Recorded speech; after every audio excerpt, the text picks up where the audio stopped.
I think at least for me, I feel a little bit the same way I feel if I go overseas to another racetrack as far as trying to handicap and trying to get a feel for things, because I think there's a lot more intangibles at Kentucky Downs than any other place in the United States, in part because it's nobody's home base, so to speak. So many of the horses don't have experience over the course.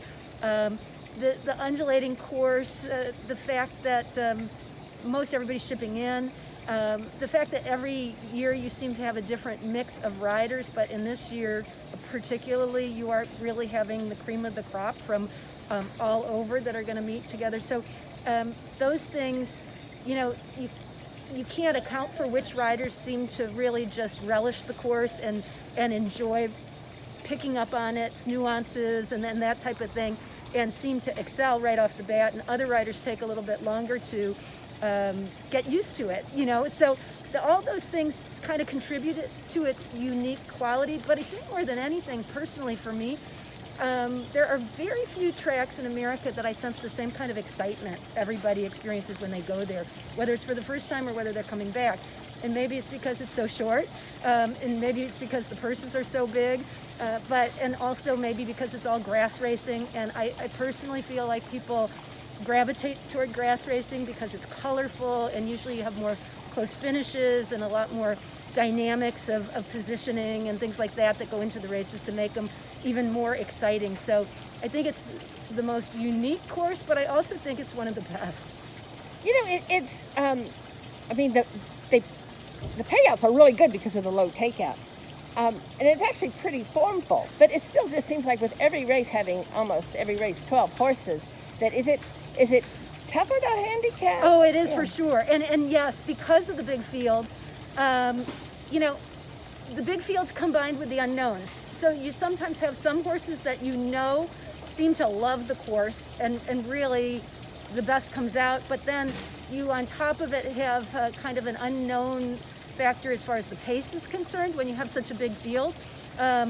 You would think that you would always have legitimate pace in those types of races, and I would say with that many horses that's usually the case, but that's not always the case. Every once in a while we're going to see one horse that just bounces out of there, gets on the front, and rocks and rolls the whole way around the course. So but the big fields are in part what contribute to, and the low takeout, to the great payoffs.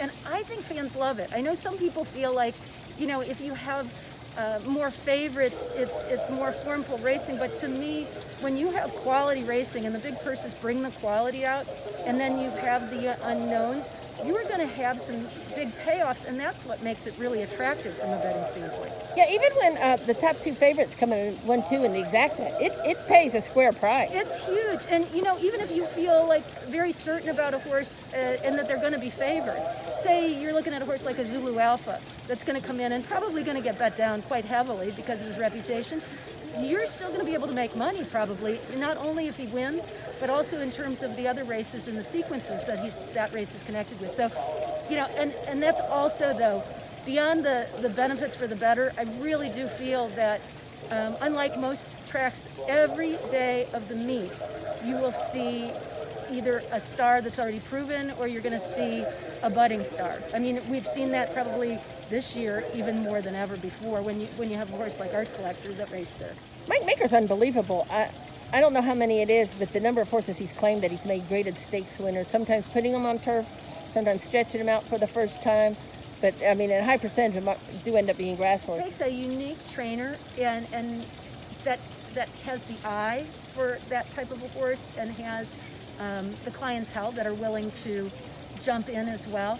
But he is certainly excels at that as far as, it takes a lot of time to watch horses over the period of time in the claiming ranks to find the ones that you really think could be diamonds in the rough, so to speak, and then to maximize their earning potential and even class potential as well. But I do think that like Zulu Alpha he's like the perfection of that plan. I think that he has to have exceeded a lot of expectations. I mean, I think that they thought they would get a very, very nice turf horse, and the hope was you could win a race at Kentucky Downs because of the purse structure but to have a horse turn out to be as good as he is, and then that's not the first time Michael's done it. Mike Maker or Michael Hoy, and you just don't see too many trainers that are able to do it that way, but he has excelled at it. And it's kind of funny to me, it reminds me of what he does with the claiming crown races too, because when you know you have that opportunity and that to take advantage of really very good purses, you just spend the rest of the year spotting horses that you think will fit in those categories. It's one thing to spot those horses and get them, and it's another thing to win those races, and he's done both.